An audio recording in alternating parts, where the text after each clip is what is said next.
परम शांति बाबूजी आपका स्वागत है।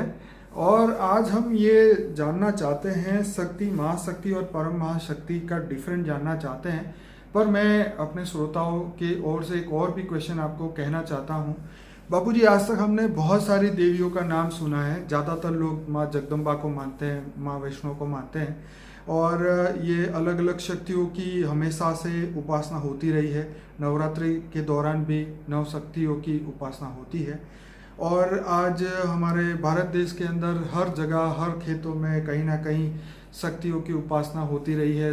लोग छोटी छोटी देवियों की उपासना करते हैं, कोई ढबोड़ी माता, कोई क्या माता, मतलब ऐसी हजारों और मैं तो कहूँगा लाखों माता आ चुकी है। 33 कोटि देवियां भी आ चुकी हैं। तो अब मनुष्य बहुत कंफ्यूज है और वो ये जानना चाहते हैं कि ओरिजिनल शक्ति कौन है, महाशक्ति कौन है, परम महाशक्ति कौन है, किसकी आराधना करनी चाहिए, कैसे पावर लेनी चाहिए। रियलिटी में भक्ति मार्ग से आगे अगर वो ज्ञान मार्ग में जाएं तो इसका रहस्य वो कैसे समझे, आप बताइए। देखो, इस ब्रह्मांड का थोड़ा रहस्य समझना पड़ेगा कि इस ब्रह्मांड की इस हमारे ब्रह्मांड की शक्ति, आदि शक्ति जिसको कहते हैं जी, वो शिव की अर्धांगना कहते हैं ना, अर्धनारेश्वर भी कहते हैं। जी जी जी। तो शिव की अर्धांगना है। शिव है परम पुरुष। शिव आकारी शिव की बात करता हूँ, निराकार शिव की बात नहीं करता। ठीक है। निराकार शिव तो परमधाम में रहकर वो निराकार से आकारी बना। ठीक है। आकारी शिव ने अपने अंदर से शक्ति निकाली। ठीक है। तो वो शक्ति जिसने ब्रह्मा विष्णु शंकर की रचना की, ठीक है, और वो शक्ति जो शिवपुरी में रहती है, ऊपर ब्रह्मापुरी, विष्णुपुरी, शिवपुरी से ऊपर रहती है, और वो शक्ति ब्रह्मा विष्णु शंकर द्वारा काम कराती है। ब्रह्मा द्वारा सर्जन, विष्णु द्वारा पालना और शंकर द्वारा काम कराती है। पूरे ब्रह्मांड का सर्जन, मतलब वो कंट्रोल करती है। जब तीन देव बोलते हैं ना, ब्रह्मा विष्णु शंकर तीन देव कहते हैं। त्रिदेव को जब भी कोई कठिनाई होती है, असुर नहीं मरता, तब वो माँ शक्ति के पास जाते हैं। और माँ शक्ति, उसको कोई अवतार होता है वो असुरों को मारने के लिए, और वो असुरों को मारकर फिर वापस ऊपर चली जाती है। तो ये एक ब्रह्मांड की बात है, एक ब्रह्मांड की शक्ति है। ऐसी तरह महाशक्ति, तो महाशक्ति महाब्रह्मांड की, महाब्रह्मांड माना गैलेक्सी, आकाश गंगा की कंट्रोलिंग पावर माँ है। महाशक्ति माना महाब्रह्मांड, माना गैलेक्सी, माना आकाश गंगा की माँ है। उसके द्वारा महाशिव और महाशक्ति ने निराकारी रूप में मिलकर, महाशिव ने निराकारी रूप में, निराकार में भी जो हम लाइट और माइट कहते हैं, तो लाइट माना शिव और माइट माना शक्ति। तो शिव शक्ति काम कराते हैं। ऐसी तरह महाशिव महाशक्ति पूरे ब्रह्मांड को कंट्रोलिंग करती है। महाशक्ति हमेशा अनंत कोटि ब्रह्मांडों को कंट्रोल करती है। और वो महाविष्णु की रचना करती है, महाब्रह्मा, महाइंद्र, वहाँ हाई क्वालिटी आत्माओं की रचना करती है वो महाशक्ति द्वारा। ऐसी रचना करके अनंत कोटि ब्रह्मांडों को वो संचालन करती है। जरूर पड़ने पर अनेक रूप निकाल के महाशक्ति अपने अनेक रूप निकालती है और अनंत कोटि ब्रह्मांडों का संचालन करती है। उसको महाशक्ति कहेंगे, महाशक्ति। और उससे आगे वो गैलेक्सी की है, तो वो इससे ऊपर है यूनिवर्स, परम महाब्रह्मांड, तो परम महाशक्ति है। वो अनंत कोटि गैलेक्सियों को, मतलब खरबों गैलेक्सियों को वो चलाती है, परम महाशक्ति। तो परम महाविष्णु, परम महाब्रह्मा के द्वारा ये सब सर्जन होता है, विसर्जन होता है। सब ब्रह्मांडों का, अनंत कोटि ब्रह्मांडों का सर्जन विसर्जन होता रहता है महाकाल प्रलय में। ऐसे इससे आगे है परम महाशक्ति, परम महाशक्ति। आगे बढ़ते जाओ तो ग्रेट यूनिवर्स, मल्टीवर्स माना 100 कला का ब्रह्मांड। हमारा यूनिवर्स है 16 कला का ब्रह्मांड। बाबूजी, क्या आप बता सकते हैं कि जो गायत्री माता है, जिसको बहुत लोग मानते हैं, क्या वो महाशक्ति में होगी, शक्ति में होगी, या परम महाशक्ति? तो एक ही होती है। इस ब्रह्मांड की शक्ति आदि शक्ति कहते हैं, वो तो शिवपुरी में रहती है। बाकी ये सब 33 कोटि देवी देवताओं की जो उसका सर्जन हुआ है, कोई ने कोई गायत्री मंत्र दिया, किसी ने कोई मंत्र दिया, ये सब मंत्र सब हिस्ट्री हो गई सब। ये ब्रह्मांड का, हमारे शास्त्रों में भी एक ब्रह्मांड का ही ज्ञान है, ब्रह्मा विष्णु शंकर का ज्ञान है, शिव शंकर का ज्ञान है। महाब्रह्मांड माना अनंत कोटि ब्रह्मांडों का ज्ञान। अनंत कोटि ब्रह्मांड कैसे बने, क्यों बने, माना गैलेक्सी, आकाश गंगा है, वो सब डिटेल में जाओ, आगे जाओ। अच्छा बाबूजी, ये बताइए कि जो लोग शिव शक्तियों की आराधना करते हैं, जो शिव को नहीं मानते, शिव शक्तियों को मानते हैं, तो क्या उनको प्राप्ति होगी? देखो, जो पुरुष के बिना प्रकृति का संभव नहीं है ना। ठीक है। कोई भी पुरुष होता है तो प्रकृति का सर्जन करता है ना। जैसे ब्रह्मा ने अपने अंदर से सरस्वती को निकाला, विष्णु ने अपने अंदर से लक्ष्मी को निकाला। भले अलग अलग डिफरेंस ऑफ ओपिनियन है, शास्त्रों में तो सब ज्ञान एडिशन ऑल्ट्रेशन होता रहता है ना। ये पुराण माना हिस्ट्री, वेद ज्ञान जो है सब हिस्ट्री है, सब जो हुआ है पुराणों में हिस्ट्री माना, वो जो हो गया वो लिखा हुआ है, वो हम मानते हैं, वो परम सत्य है। हमारे वेद उपनिषद सब परम सत्य है, तो उसमें एडिशन ऑल्ट्रेशन हुआ है। मगर इससे आगे अब एक ब्रह्मांड से आगे चलो ना, शिव माँ, इस शिव शक्ति से आगे चलो। तो बापूजी किसी को महाशक्ति या परम महाशक्ति से पावर लेना हो तो उसके कौन से फॉर्म को याद करे, किस तरीके से उससे पावर? देखो, महाशक्ति परम महाशक्ति, हमने एक वीडियो बनाया था शिव महाशिव परम महाशिव जी। तो उससे आगे भी ओरिजिनल सोर्स तो शिव होता है ना। शिव परम पुरुष है, तो प्रकृति परम प्रकृति की रचना करता है। ओरिजिनल ब्रह्मांड का मान जो है निराकार ब्रह्म होता है ना।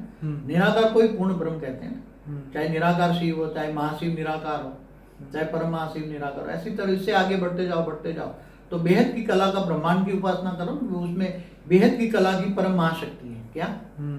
बेहद की कला की परम महाशक्ति, वो सर्वोच्च शक्ति है, सर्वोच्च परम परम परम महाशक्ति है, बेहद की परम परम महाशक्ति है। मगर तुम चाहो तो उनके पास जा सकते हो, तुम आत्मा में ज्ञान आ जाए तो तुम वो पद पा सकते हो। तुम जैसे जीव से शिव बन सकता है ना, और शिव के पास जाए तो महाशिव के पास भी जा सकता है, गैलेक्सी में जाता है। हमारी सोल ऑफ जर्नी में हमने बताया, आत्मा अगर चाहे तो सब कुछ बन सकता है। तो तुम भी बेहद की परम परम महाशक्ति अपने ज्ञान से जानो तो बन सकती हो, और ऊंचते ऊंच परम धाम में जा सकते हो, बेहद की कला के परम धाम में जा सकते हो, और बेहद की कला के परम धाम में जाकर वहाँ बेहद के अविनाशी परम धाम में तुम रह सकते हो। बापूजी, जो गुजरात में खोड़ियार माता, गायत्री माता, बहुचर माता, जगदम्बा के कई रूप है, तो ऐसी 64 जुगनियों की भी बात हुई है, बहुत सारी ऐसी देवी देवता। तो ये सब क्या सिर्फ इस धरती लोक की या ये मृत्यु लोक या पृथ्वी लोक पर ही इनकी वो होती है आराधना, कि सूक्ष्म दुनिया में भी इनकी आराधनाएं होती हैं? जैसे मैं बताऊंगी, जो 33 करोड़ देवी देवता जो तीसरे लोक में रहते थे ना, भूलोक, भूपुरलोक, स्वर्ग लोक में ऊपर रहते थे ना, 33 कोटि देवी देवता। तो इससे ऊपर भी स्वर्ग लोक से ऊपर महालोक, जनलोक, तपलोक, फिर ब्रह्मापुरी। तो ऊपर ये जो ब्रह्मापुरी तक कई अच्छी आत्माएं देवियां थी। यहाँ जो 33 कोटि देवी देवता स्वर्गलोक वाली भी देवियां थी, तो उसका अपना एक सेल डाल के अवतार लेती थी। वो देवियां धरती पर अवतार लेती थी, कोई कुल का उद्धार करने के लिए, कोई उसका कोई कनेक्शन होता था। बाबू जी, मेन तो 3 देवियां हुई ना, जो शंकर जी के साथ पार्वती की बताई, ब्रह्मा जी के साथ सरस्वती बताई, और ब्रह्मा और कौन था, लक्ष्मी, विष्णु के साथ लक्ष्मी बताई। उन 3 देवियों ने ही बाकी की सभी देवियों को निकाला होगा, और फिर 33 कोटि देवी। नहीं, ऐसा नहीं है, ऐसा फॉर्मेशन नहीं है। अच्छा, तो वो मैंने पूरे ब्रह्मांड, क्रिएशन ऑफ ब्रह्मांड, यूनिवर्स, गैलेक्सी सब देखना, उसमें बहुत वीडियो लंबा हो जाएगा, सब बताने जाऊंगा।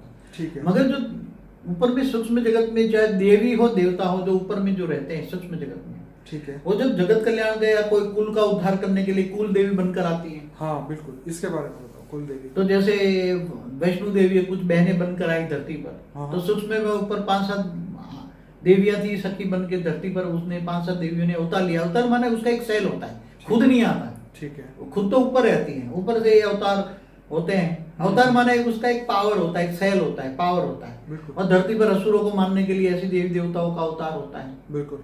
तो ये अच्छा कार्य करती है, तो अलग अलग नाम से प्रसिद्ध हो जाती है। तो शिव असुरों को मारने के लिए शक्तियों को भेजते हैं? नहीं, शिव नहीं, वो तो बहुत बड़ा, पूरे ब्रह्मांड में जब कोई नहीं मार सकता ना, ऐसे असुर होते हैं। जब ब्रह्मा विष्णु शंकर भी कोई नहीं मार सकता, सही है, तब वो आदि शक्ति जो कहते हैं ना, जो शिवपुरी में आदि शक्ति, आज ब्रह्मांड की आदि शक्ति, तब वो अवतार लेती। बाकी छोटे छोटे असुरों को मारने के लिए तो ये 33 कोटि देवियां हैं ना, वो ऊपर तीसरे लोक में रहती है ना, स्वर्ग लोक में। वो अपने एक सेल डाल के वो अवतार लेती है, पर छोटे छोटे असुरों को तो मारती है, कुल का उद्धार करने के लिए आती है, कुल देवी बनकर।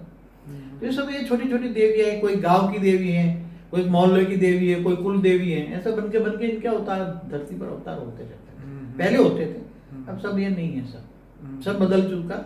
नई दुनिया के लिए नया ज्ञान चाहिए, इसलिए बहुत गहरा ज्ञान है ये सब। हमने ये शिव महाशिव परम महाशिव की वीडियो देखी।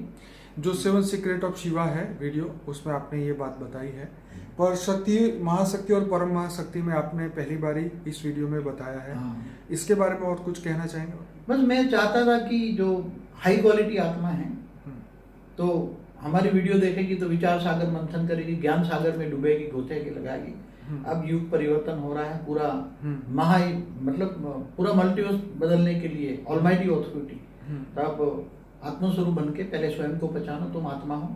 आत्मस्वरूप बन के ऑलमाइटी ऑथोरिटी को याद करो, याद माना योग, कनेक्शन जोड़ो, तो तुम्हारी आत्मा में ऊंचते उच्च परम धाम से पावर आएगी। बेहद का अविनाशी परम धाम में पावर आएगी, और वहां से पावर आकर आत्मस्वरूप बनोगे तो तुम्हारा कारण शरीर, सूक्ष्म शरीर, जो अनेक शरीर, अनेक जन्मों से अनेक शरीर बनते हैं, वो सब अंदर तुम्हारे शरीर में समाये हुए हैं। बिल्कुल। और वो अनेक जन्मों का विकर्म विनाश हो जाएगा। आत्मा में सब रिकॉर्डिंग होता है, अनेक जन्मों का पाप रिकॉर्डिंग जो पड़ा है, विकर्म विनाश हो जाएगा। पावर आने से सब डिलीट हो जाएगा और तुम कर्मातीत अवस्था को पाओगे। और कर्मातीत अवस्था पर भी हमारा वीडियो है, देखिए। तो तुम फिर ये जन्म मरण से चक्र में जाकर ऊंचते उच्च परम धाम में जाओगे। और परम शांति सोचो, बोलो, घर में परम शांति मिलेगी, लोग परम शांति के वाइब्रेशन फैलाए ताकि दूसरों को भी परम शांति मिलेगी। नेगेटिव विनाश के वायुमंडल को परम शांति में बदलो। विनाश नहीं होना है, परम शांति होना है। विनाश कभी भी नहीं होना है, परम शांति के वाइब्रेशन फैलाओ। परम शांति से आपका घर भी परम शांति से भर जाएगा, और आपके जहाँ जहाँ भी परम शांति आत्मस्वरूप में स्थित होगा, परम शांति सोचो, बोलो, पूरा विश्व बदल जाएगा। इतनी ताकत है। तो बापूजी, आपका बहुत बहुत धन्यवाद। मैं सभी श्रोताओं को कहूँगा कि बापूजी का अनस्पोकन ट्रूथ बाय बापूजी का प्लेलिस्ट जरूर देखिए, 125 वीडियोस हैं। और साथ में ये भी कहना चाहूँगा, फॉर द बिगिनर का भी प्लेलिस्ट है और मेडिटेशन का भी प्लेलिस्ट है। तो आत्मज्ञान बढ़ाने के लिए ज्ञान तो आपको प्राप्त करना ही पड़ेगा। तो ये यूट्यूब ही एक सहारा है जिसके माध्यम से आप सभी लोगों तक ये वीडियो देख सकते हैं। और हम ये भी चाहते हैं कि आप इस वीडियो में लाइक करें, शेयर करें, कमेंट करें, ज़्यादा लोगों को ये लिंक व्हाट्सएप के द्वारा फॉरवर्ड करें ताकि ये ज्ञान दुनिया तक जल्दी से जल्दी पहुँचे। बापूजी, आपका बहुत बहुत धन्यवाद। परम शांति। परम शांति।